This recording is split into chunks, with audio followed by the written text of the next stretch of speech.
An electrician replaces an old lamp with an LED light. The safety LED lamp has been developed for senior citizens who live alone. The newly developed LED lamp is equipped not only with a motion sensor, but also with the Internet of Things technology. If the sensor detects that an elderly person is immobile for a certain period of time, the safety LED lamp sends alerting messages to his or her family members and neighbors. The system is designed to effectively prevent underprivileged senior citizens from dying alone and help them in emergency situations.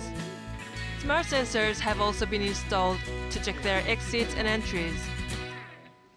The new system also provides a service transforming the government's text alert about disasters into voice messages for those with bad eyesight.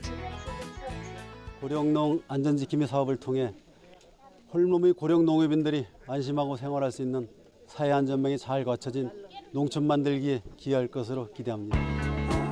고독사, the phenomenon of someone dying alone without anyone noticing, has become a big social problem in South Korea, with the number of senior citizens who died alone rose to more than 2,000 last year.